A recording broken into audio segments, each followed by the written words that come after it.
Last lecture में हमने अध्ययन किया था टाइप्स ऑफ मार्केट, बाजार के प्रकार, जिसके अंदर हमने देखा था कि परफेक्ट कंपटीशन, इम्परफेक्ट कंपटीशन और मोनोपोली, ये 3 टाइप्स होते हैं।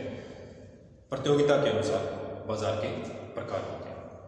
आज हम उसके पहले प्रकार का विस्तृत रूप से अध्ययन करेंगे। तो आप हेडिंग लगाइए, परफेक्ट कंपटीशन, पूर्ण प्रतियोगिता बाजार। जैसा कि आपको बताया गया था कि जो पूर्ण प्रतियोगिता बाजार होता है वो ऐसा बाजार होता है जहां एक वस्तु को बेचने वाले और खरीदने वालों की संख्या बहुत ज़्यादा होती है। वस्तु कैसे उत्पादन की जाती है? समरूप वस्तुओं का उत्पादन किया जाता है। किसी भी उत्पादक का पूर्ति के अंदर एक बहुत छोटा सा भाग होता है, इसीलिए वो पूर्ति को प्रभावित नहीं कर पाता है, तो वो कीमत को भी प्रभावित वस्तु की नहीं कर पाएगा। वो एक तरह से कीमत जो रिसीव करने वाला होता है, ग्रहण करने वाला होता है, वो होता है, ना कि कीमत को निर्धारण करने वाला। यानी कि वो प्राइस टैकर होता है, ना कि प्राइस मेकर होता है। प्राइस मेकर इसके अंदर उद्योग होता है, यानी एक जैसी फर्में, उनको मिलकर उद्योग बनता है, उनमें मांग और पूर्ति की सामयिक शक्तियों के द्वारा जो कीमत का निर्धारण होता है वो स्वीकार किया जाता है। तो ये होता है आपका पूर्ण प्रतियोगिता बाजार। जैसा कि शॉर्ट में कल आपको बता दिया गया था कि पूर्ण प्रतियोगिता के अंदर जब हम कीमत का निर्धारण करते हैं, हम देखते हैं कि एक फर्म कैसे अपना मूल्य निर्धारण करती है। तो आपको बताया गया 2 चीजें होती है इसके अंदर, एक होता है उद्योग और एक होता है फर्म। फर्म एक इकाई होती है जो किसी वस्तु का उत्पादन कर रही है, और उसी टाइप की बहुत सारी फर्में मिलकर क्या बनाती है? उद्योग बनाती है। अब आपको बताया गया कि पूर्ति में फर्म का एक छोटा सा रोल होता है, तो वो कीमत का निर्धारण नहीं कर पाएगी। जैसे कि फॉर एग्जाम्पल, अगर पेन बनाने वाली कोई एक कंपनी चाहे कि वो अपने 5 रुपए के पेन की कीमत 10 रुपए कर दे, तो कैसा संभव है? नहीं है। क्यों? क्योंकि उसकी जैसे ही वस्तुएं बाजार के अंदर अवेलेबल है उससे कम रेट के अंदर, तो वो नहीं कर पाएगी। तो वो क्या करेगी? जो कीमत बाजार के अंदर चल रही है उसी कीमत पर अपनी ज़्यादा से ज़्यादा वस्तुएं बेचने की कोशिश करती है। तो कीमत का निर्धारण कैसे होगा? उद्योग के द्वारा होगा। उद्योग कैसे फाइनल करेगा? तो उद्योग फाइनल करेगा मांग और पूर्ति की शक्तियों के द्वारा। तो ये पूर्ति वक्र हो गया और ये फर्म के डिमांड का हो गया। ठीक है, पूर्ति और मांग के दोनों के सामने द्वारा इसका हो गया P0, कीमत का निर्धारण हो गया। अब जब ये कीमत उद्योग ने निर्धारित कर दी, ये कीमत क्या करेगी? फर्म स्वीकार कर लेंगे, यानी उसने अपने पेन की कीमत क्या निर्धारित कर दी? P0। अब इस कीमत के ऊपर वो चाहे जितनी वस्तुएं अपनी बेच सकता है। मांग और पूर्ति की सामयिक शक्तियों के द्वारा क्या हुआ? डिमांड बढ़ गई हमारी, डी वक्र से क्या बन गया? D2। तो नया साम्य स्थापित हो गया उद्योग के अंदर, कीमतें बढ़ गई P1। तो जैसे कीमतें बढ़ी, फर्म भी क्या करेगी? अपनी कीमतें बढ़ी हुई रखेंगे, तो उसका लाभ क्या हो जाएगा? ज्यादा। और इस कीमत पे वो क्या कर सकते हैं? जितनी चाहे उतनी वस्तुएं बेच सकती है। सपोज मांग और पूर्ति नया साम्य हो गया, यानी डिमांड क्या हो गई? आपकी कम हो गई। पहले डिमांड D0 थी, अब हो गई D1। तो मांग और पूर्ति सामने एक बार नया कीमत का निर्धारण हुआ। अब इस कीमत को P2 को भी क्या करेगी? ये फर्म स्वीकार कर लेगी। अब ये P2 के ऊपर अपनी जितनी चाहे उतनी वस्तुएं बेच सकता है। यानी कि उद्योग के मांग और पूर्ति के सामने के द्वारा जो कीमत का निर्धारण होता है उसको कौन ग्रहण कर लेता है? फर्म ग्रहण कर लेती है। तो ये आपका क्या हो गया? Price maker. फर्म आपकी क्या हो गई? Price taker. क्यों? क्योंकि इसका पूर्ति के अंदर बहुत छोटा भाग होता है, ये पूरे बाजार को प्रभावित नहीं कर सकते।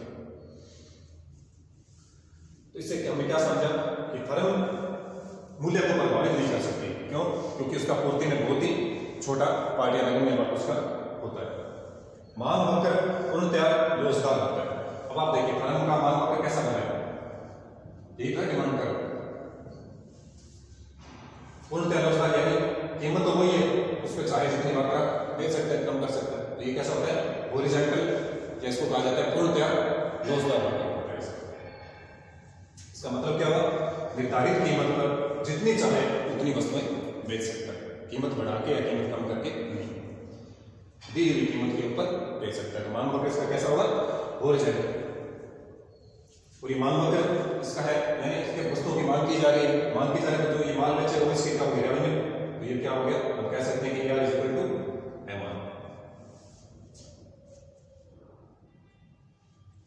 तो ये था कीमत के बारे में। अब बात करते हैं पूर्ण प्रतियोगिता के अंदर फर्म के सामने की। सामने से क्या से होगा आपका equilibrium of firm under perfect competition, यानी पूर्ण प्रतियोगिता में कोई फर्म या हम कहें फर्मों का समूह उद्योग सामने में कब होगा, तो सामने में कब होगा, सारी फर्में क्या होगी, सामने के अंदर, उद्योग भी सामने के अंदर होगा। अब सामने से आशय क्या है, इक्विलिब्रियम से क्या मतलब है, सामने से आशय है उत्पादन की ऐसी मात्रा जिसमें परिवर्तन की प्रकृति ना हो, यानी जो फर्म उत्पादन कर रही है उसको बढ़ाने की इच्छा उसकी नहीं है, और उसकी इच्छा कम नहीं होगी जब उसका लाभ क्या हो, उस उत्पादन की मात्रा पे अधिकतम हो, उसकी लागत क्या हो, उस उत्पादन की मात्रा पे न्यूनतम हो, तब कोई भी फर्म क्या करेगी, उत्पादन को बढ़ाएगी या घटाएगी नहीं, यानी उसमें परिवर्तन की प्रवृत्ति ट्रेंड नहीं होगा, चेंज का ट्रेंड उसके अंदर नहीं होगा। तो हम कह सकते हैं उस पॉइंट के ऊपर वो क्या है, फर्म इक्विलिब्रियम में है या साम्य में है। तो आप लिखिए साम्य से मतलब क्या है, जब उत्पादन की मात्रा में परिवर्तन की प्रवृत्ति ना हो, when there is no trend in production, change कोई भी नहीं है उसके अंदर हमारा, जब प्रोडक्शन की मात्रा में, क्वांटिटी ऑफ प्रोडक्शन में कोई भी चेंज का ट्रेंड नहीं है। दूसरी बात, पहले शर्त हो गई, दूसरी उत्पादन की उस मात्रा पर अधिकतम लाभ हो, और अधिकतम लाभ कब होगा, जब लागत न्यूनतम होगी। तो जब ये कंडीशंस पूरी हो रही है, इसका मतलब जो फर्म है वो क्या है, इक्विलिब्रियम में है या साम्य की अवस्था में है, उसे उत्पादन में परिवर्तन करने की आवश्यकता नहीं है। अब ये फर्म का साम्य हम देखेंगे तो दो विधियों से ये देखा जाता है। पहली विधि आपकी है कुल आगम एवं कुल लागत रीति, total cost and total revenue method, जिसके अंदर हम सामने कैसे देखेंगे, कुल लागत और कुल आगम के द्वारा। दूसरी विधि आपकी इसके अंदर आती है सीमांत और औसत वक्र रीति, मार्जिनल एंड एवरेज मेथड। इसके अंदर हम सीमांत के द्वारा लागत और आगम में संबंध देख के उसका साम्य देखते हैं। अब इन दोनों ही विधियों से जब हम फर्म का साम्य देखते हैं तो ये कुछ मान्यताओं के ऊपर आधारित होता है। अब अर्थशास्त्र का हर नियम आपको बताया गया कि कुछ ना कुछ उसकी मान्यताएं होती है। पहली मान्यता लिखिए इसकी, फर्म अपने उत्पादन को अधिकतम करने के लिए प्रयत्नशील होती है, यानी वो ऐसी टेक्निक्स यूज करती है, ऐसी कोशिश करती है कि उसका उत्पादन क्या हो, अधिकतम हो। तो यानी हर फर्म अपने उत्पादन को अधिकतम करना चाहती है, इसकी पहली मान्यता। दूसरी मान्यता, फर्म अपने लागत को न्यूनतम करना चाहती है, फर्म अपने लाभ को अधिकतम करना चाहती है। नेक्स्ट देखिए, साधनों की जो इकाइयां हैं, उत्पादन के साधनों की जो इकाइयां हैं वो समान है। उत्पादन के साधनों की इकाइयां क्या होती है, समान होती है। ये हम फर्म के सामने की मान्यताएं देख रही है, ये मान्यताएं होगी तो ये दोनों विधियों से हम फर्म का सामने निकाल सकते हैं, यानी फर्म का सामने कहां पर होगा, ये इन मान्यताओं के ऊपर बेस होगा।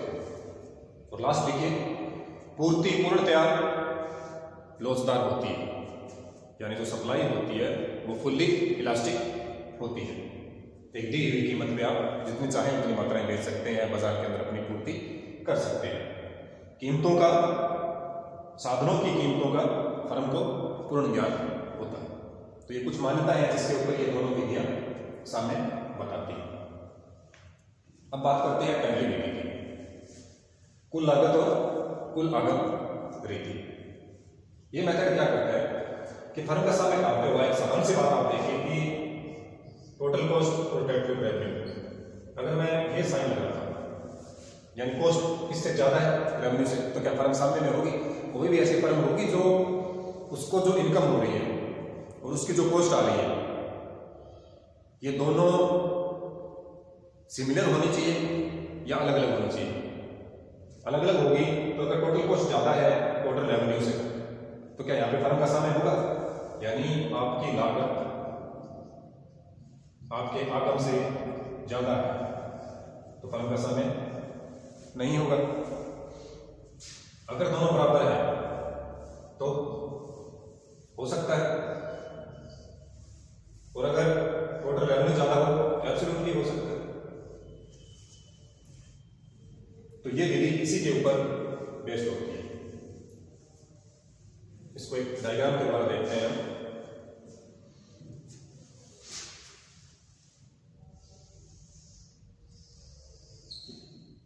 यहां हमने उत्पादन की मात्रा यानी कितना उत्पादन करना समय कब होगा, जब उत्पादन की मात्रा में कोई परिवर्तन हो, यानी हमें इस पॉइंट पे कुछ एक ऐसा पॉइंट मिले जहां के बाद में हम उसको बदलना ना चाहें। ये निकालें कैसे, कुल लागत और कुल लागत में कैसे देखेंगे।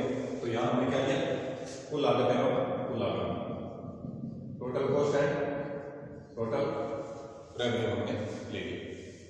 यानी उत्पादन की ऐसी मात्रा ये हमें बताएगा जहां पर फर्म क्या होगी, साम्य की स्थिति में होगी। ये आपका है टोटल रेवेन्यू। क्यों, क्योंकि जैसे जैसे आप उत्पादन की मात्रा बढ़ाएंगे आपको कीमत ज्यादा मिलेगी, आपकी रेवेन्यू भी बढ़ेगी, और जैसे उत्पादन की मात्रा कम होगी आपकी रेवेन्यू भी क्या होगी, कम होगी। अब हमारा ये पॉइंट है, इस पॉइंट के ऊपर आपने रेवेन्यू आपकी कितनी है, P0 है, और उत्पादन की मात्रा Q0, फिर आपने क्या की, Q2 कर दी, मतलब उत्पादन की मात्रा, तो रेवेन्यू भी आपकी बढ़ेगी ना, P1 होगी, P2 होगी, आपने और उत्पादन बेचा आपको रेवेन्यू और ज्यादा मिलेगी। तो ये डायग्राम कैसे बनेगा, TR वक्र इस तरह से बनेगा।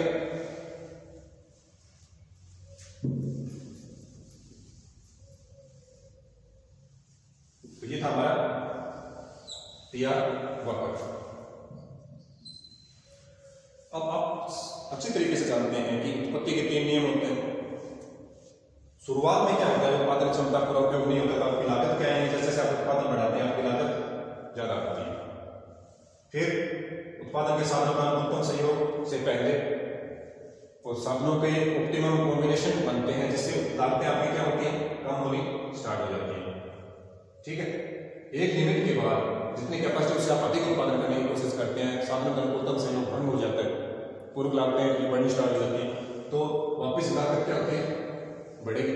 तो ये हमारा TC वक्र जो होता है कुछ इस तरीके से बनता है। शुरुआत में उत्पादन की कम मात्रा होती है, साधनों का सहयोग नहीं होता है, तो क्या होता है, परिवर्तनशील साधन कम होते हैं, इसके साधन ज्यादा होते हैं, लागतें क्या होती है, ज्यादा होती है। फिर दोनों साधनों का सहयोग स्थापित होता है, जिससे लागतें कम होनी स्टार्ट होती है। और फिर एक पॉइंट के बाद में अगर आप उस अनुकूलतम सहयोग से अधिक उत्पादन करने की कोशिश करते हैं तो साधनों का सहयोग फिर बंद हो जाता है, और परिवर्तनशील साधन स्थिर साधनों की तुलना में ज्यादा हो जाते हैं, तो फिर आपकी लागत वापस क्या हो जाती है, बढ़नी स्टार्ट हो जाती है। तो ये था आपका कुल लागत वक्र। अब आप देखिए ये वक्र 2 पॉइंट के ऊपर TR वक्र को काट रहा है, हमने इसको L नाम दे दिया, इसको M नाम दे दिया। अब सामने का कहां पर होगा, जहां TC और TR क्या है, बराबर है, तो यहां भी तो बराबर है और यहां भी बराबर है। तो हम कौन सा उत्पादन करें, ये वाला उत्पादन करें या ये वाला उत्पादन की मात्रा में। सपोज दैट हमने इसको नाम दिया Q1 और इसको दे दिया हमने Q2। ये कंडीशन तो पूरी हो रही है, तो कौन से पे करना चाहिए उत्पादन, इसके हिसाब से उत्पादन यहाँ पे भी सामने में है, यहाँ पे भी सामने में। अब एक बात देखिए, ये एरिया जब हम इस एरिया की बात करते हैं तो यहाँ देखिए ये वक्र आपका कौन सा होगा, TR वक्र, ये क्या है आपका TC वक्र। तो कौन ज्यादा है, यहाँ पे TR ज्यादा है या TC ज्यादा है, यानी TR से ज्यादा कौन है, TC। यानी कि कुल आगम से कुल लागत ज्यादा है। जब आपकी लागत आपकी आगम से ज्यादा आ रही है तो लाभ होगा या नहीं होगा, नेचुरल सी बात है, ये क्या होगा आपका पानी का शेयर होगा, लॉस का। क्यों, क्योंकि यहाँ पे आगम से ज्यादा आपकी क्या है, लागत है। इस पॉइंट पे दोनों बराबर है, ठीक है। अब ये जो एरिया है, ये जो वक्र है, ये कौन सा है आपका TR, और ये वाला क्या है TC। अब देखिए कौन ज्यादा है, इस पॉइंट के ऊपर अगर मैं निकालना चाहूँ, यहाँ लागत तो आपकी ये है, जबकि आगम आपकी ये, यानी TC से ज्यादा कौन हुआ, TR। यानी आपकी जो आगम है वो आपकी लागत से ज्यादा है। तो जब आपकी आगम ज्यादा है, आपकी लागत कम है, तो ये क्षेत्र आपका क्या कहलाएगा, लाभ का क्षेत्र। अब इस पॉइंट पे वापस दोनों से क्या है, बराबर है, ना लाभ हो रहा है ना हानि हो रही है। और इस पॉइंट के बाद में जब हम बात करते हैं, इसको और आगे की तरफ बढ़ाते हैं, तो ये जो क्षेत्र बनता है देखो, इस पॉइंट के ऊपर अगर बात करें तो टीआर ज्यादा है या टीसी ज्यादा है, वापस टीसी ज्यादा, यानी ये चक्कर फिर आपका क्या हो गया, हानि या लॉस का एरिया हो गया। तो इस चक्कर में भी आपको हानि हो रही है, इस एरिया में भी आपको हानि हो रही है।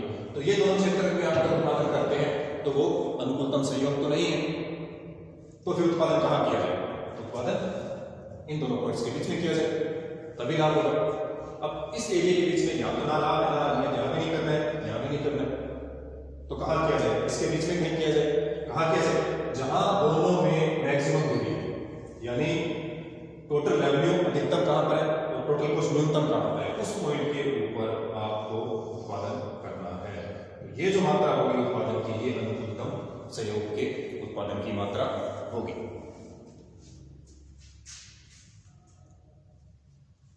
क्योंकि इसी पॉइंट के ऊपर उसकी लागतें कम, आगम ज्यादा है, तो उसका लाभ क्या होगा, अधिकतम होगा। और जब लाभ अधिकतम होगा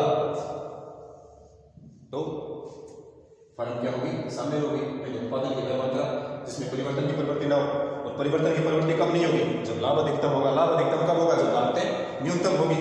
तो जब लागतें न्यूनतम है, लाभ आगम अधिकतम है, उस पॉइंट के ऊपर हम क्या करेंगे, अनुकूलतम संयोग का बिंदु निर्धारण करेंगे। तो ये थी आपकी कुल आगम और कुल लागत तरीके से फर्म का सामने। एक बार पुनः देख लीजिए,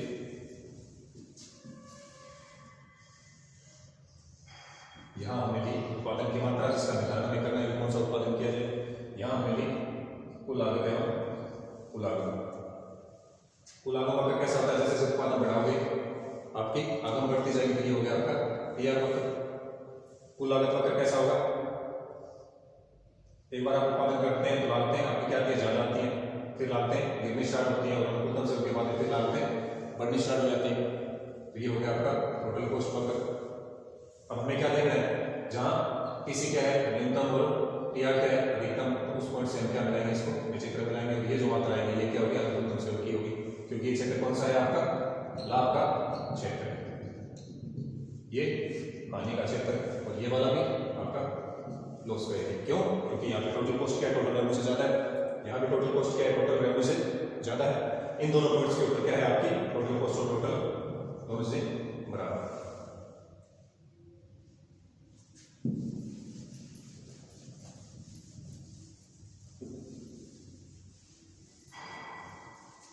अब बात करते हैं दूसरी विधि की, सीमांत एवं औसत वृद्धि के माध्यम से। इसके दो शर्तें हैं क्या, कि सीमांत आगम वक्र सीमांत लागत वक्र को काटे, और काटे भी जैसे, दूसरी बात नीचे से काटता हुआ होना चाहिए, तो वहां पर क्या होगा, फर्म का सामने होगा। इसके ग्राफ कैसे बनेंगे,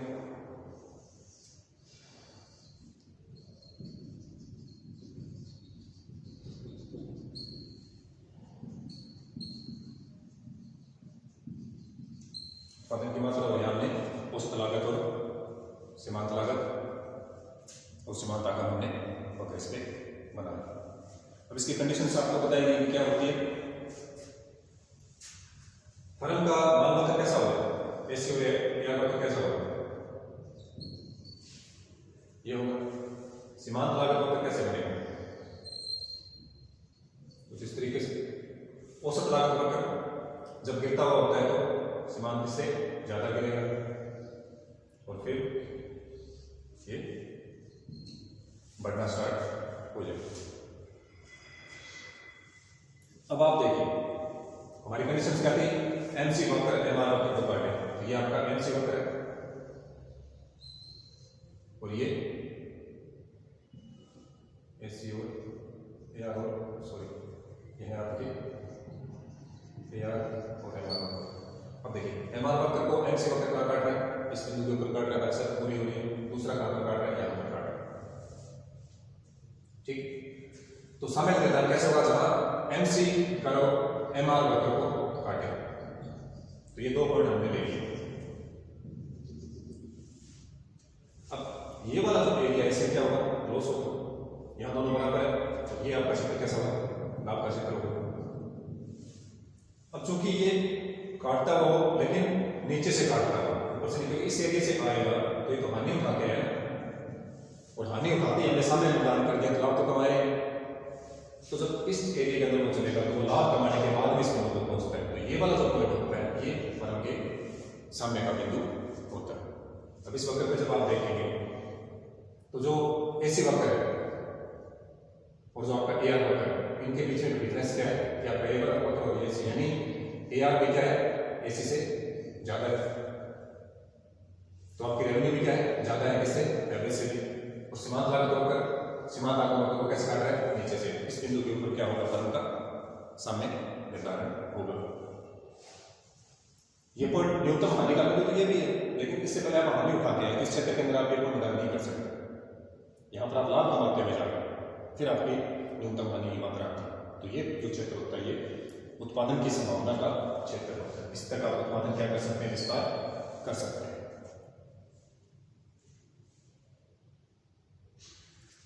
अधिकतम लाभ बिंदु ये बना, तो ये था आपका सीमांत व औसत विधि से फर्म का सामना। तो हमने देखा equilibrium of the firm under perfect competition, there are two method, total cost and total revenue method and average and marginal curve method. आज के लिए इतना ही। Thank you, have a nice day.